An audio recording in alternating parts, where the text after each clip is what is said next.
Teachers, I'm Shahida and I'm glad to welcome you back to our Linguatic Club.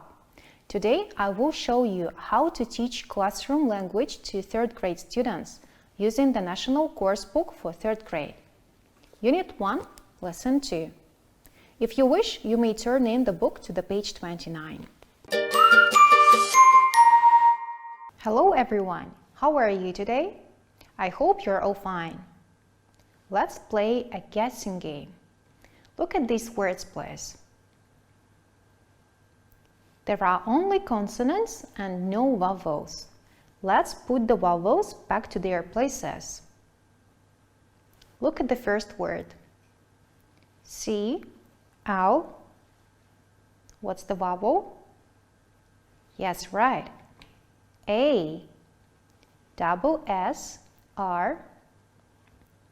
What are the next two vowels? Double O, good, and M. Classroom, great. Look at the second word. L, yes, A, M, G. Do you know the vowel?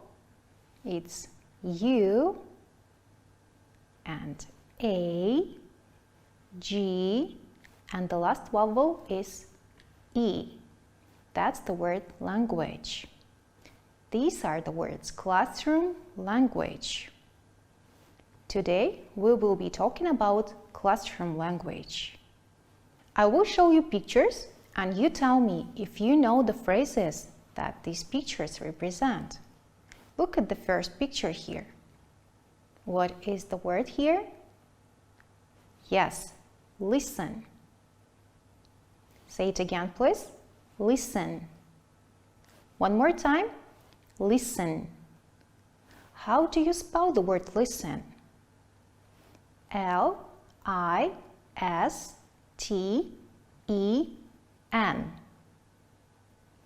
Great. The next picture. Yes, sit down. Repeat after me, please. Sit down. Once again, sit down. Do we write this as two words or as one word? Yes, we write this phrase as two words. Sit down. Spell the word sit. S-I-T. Then the word down. D-O-W-N. Sit down. Good. The next picture. Yes, that's the opposite of sit down. It's stand up. Say it again, please. Stand up. One more time. Stand up. Are there two words or one word? Yes, this phrase is written as two words. Spell the word stand first. S-T-A-N-D. Then the word up. U-P. Stand up. Okay, let's continue. Look at this picture. Here is the teacher. What does the teacher say? Right. Look at the blackboard. Once again, look at the blackboard. And one more time. Look at the blackboard. Great. How many words are there? Yes, there are 4 words. Spell them, please. Look. L-O-O-K. At. A-T. The. T-H-E. Blackboard. B-L-A-C-K-B-O-A-R-D. Look at the blackboard. Good. What about this picture? Come to the blackboard. Once again, come to the blackboard. And one more time, come to the blackboard. How do we spell the words come and to? C-O-M-E. What about the word to? T and O. The blackboard is written the same way. Come to the blackboard. Great. Look at this picture. Oh, I don't understand. Say it again. I don't understand. And once again, I don't understand. How many words are there? Yes, there are 3 words. I, then the word don't. D-O-N''T. Understand? U-N-D-E-R-S-T-A-N-D.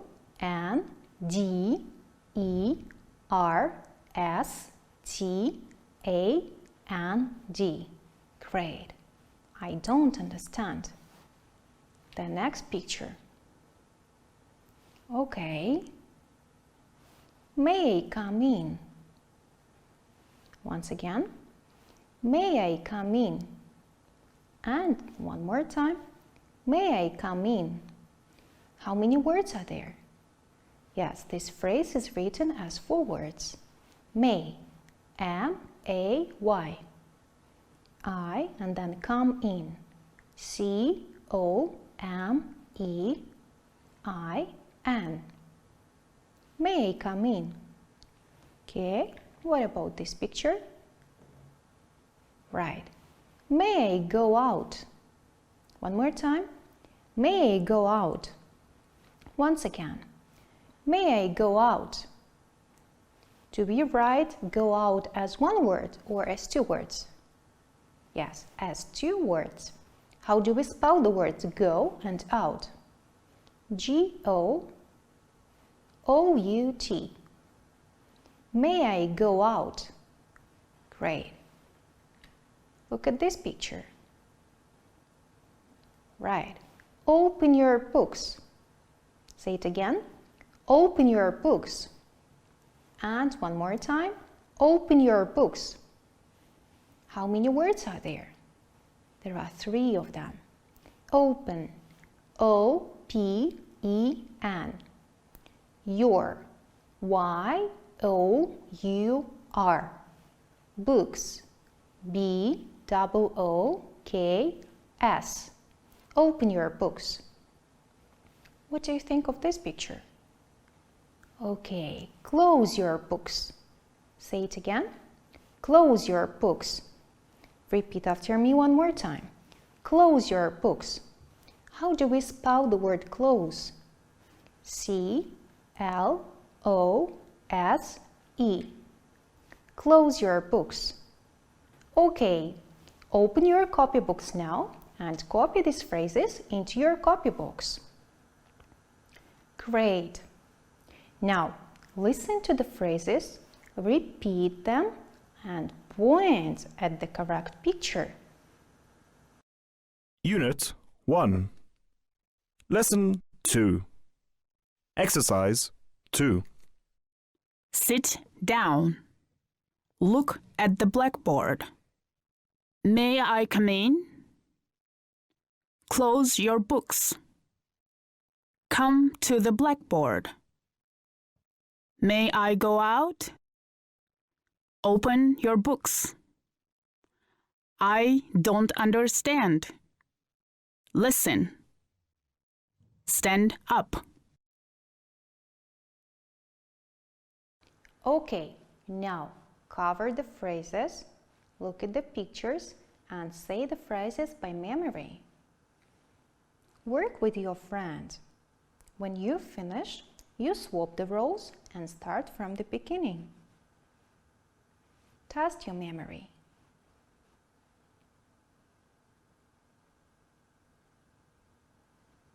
Have you finished? Do you have the same answers? Great. Let's check it now. Look at me, please. I will mime one of the phrases. You look at me and guess what it is.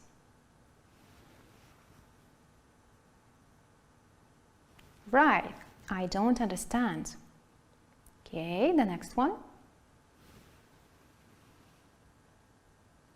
Yes, sure. Listen. Okay, sit down and stand up.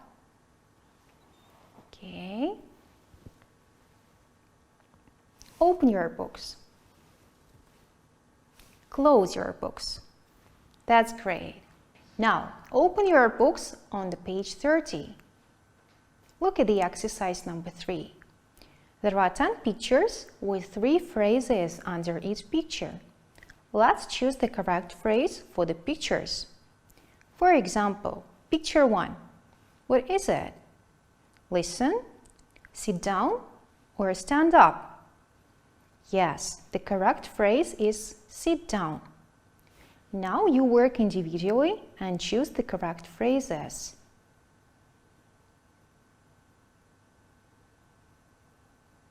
Finished? Okay, you can compare your answers with your friend now. All right, let's listen to the track and check the answers all together now. Unit 1. Lesson 2. Exercise 3. Sit down.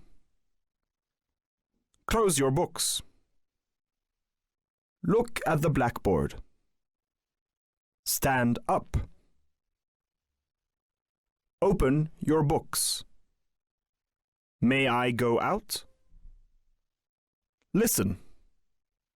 I don't understand. Come to the blackboard. May I come in? Very well. And that's it for today. For your homework, you open the books on page 31 and do the exercise number 4. You look at the pictures and write correct phrases. Goodbye, everyone. See you next time. Welcome back, dear colleagues. I'm glad to have a talk with you about our demo lesson. Today we've been teaching our imaginary students some classroom language. Now I've got a question for you. When do you usually start teaching this topic to your young learners? As you may have noticed, it's one of the very first vocabulary lessons in our course book. It's really important to start teaching this topic at the beginning of the learning process, because this is something students are going to use every lesson. It's also important that you, dear teachers, use this language in your class, because you are the role model for your students. The earlier students start hearing the phrases in English, the sooner they will get accustomed to them and eventually will be able to use them as well. As you remember, I started the lesson with a little warm-up to help my students get prepared for the lesson. They might be familiar with the word classroom, while the word language could have been a bit more challenging for them. In that case, it's okay if you spell the words yourself, instead of waiting for the students to come up with the ideas and wasting the time. Even if your students manage to spell the words correctly, they may have problems with the stress and pronunciation. That's why you should drill the words all together after spelling. This warm-up can be used as a lead-in because it introduces the topic of the lesson. Then, as you might remember, I didn't present the new vocabulary right away. I asked our imaginary students if they know any phrases from the pictures instead. Why did I do that? It's a good idea to encourage your students to share their possible answers, because they may already know some of the phrases, such as listen or stand up, sit down. If your students are not familiar with this vocabulary, you will easily see that, and then you can present the phrases yourself. While presenting, do not forget to drill the words several times, because some of the phrases are really long and difficult for young learners to pronounce. Encourage the students to spell the words for you. This way, they will better memorize new vocabulary. After you finish, give your students some time to copy the sentences into their copybooks, so that they will have something to relate to when they do their homework or when they work on some of the exercises later on in the class. Do you remember what students did after they finished copying? Right, students listened to the recording, repeated the phrases, and pointed at the correct pictures. You can use a board and pictures. You can simply stick the pictures to the board and ask your students to point at the correct ones when they listen to the recording. Or you can divide students into teams and they will race to choose correct pictures after they listen to the audio and repeat the phrases. What followed this activity? Yes, we had a bit of speaking practice. I asked students to cover the phrases and say them just looking at the pictures. This task better be done in pairs so that students will have the chance to test and correct each other if there are any mistakes. It's also important to ask the students to swap their roles for everyone to try speaking and listening to each other. Remember that you are free to use extra activities if your students are fast finishers. You can choose to play the miming game differently. You can ask some of the volunteers to mime the phrases, or you can prepare a set of cards with the phrases. Students will take the cards in turns, mime and guess each other's phrases. It's up to you how to do this activity. Just try to organize it in the most interesting way for your students. The next exercise was done through Think, Pair, Share technique. I gave the students the chance to choose the answers individually first, then they checked the answers in pairs with their friends, and after that the answers were checked in open class. You can simply use the recording for that, as I did, or you can ask individual students to read the answers. You can even do both. You can ask the students to read the first answer in chorus, and then you can play the recording to check whether it's right or not. Students will be happy to hear that their answers are correct. Continue like this with the rest of the phrases. So, let's sum up now. Classroom language is an important topic to teach because this is something your students are going to use every lesson. While teaching, try to use as many interesting and engaging ways as possible. Play games instead of routine checking and use some extra activities if your students are quick to learn. Now it's time for your homework. Let me give you some food for thought. Think of the possible warm-ups for the next lesson. What activities can be used as the revision of this topic at the beginning of the new lesson? We will talk about your ideas the next time we meet. I hope that this lesson was useful for you, dear colleagues. If you have any questions regarding the lesson, or if you want to clarify the points which are not clear to you, please feel free to contact us through our website. I'm really looking forward to seeing you soon, dear colleagues. Goodbye.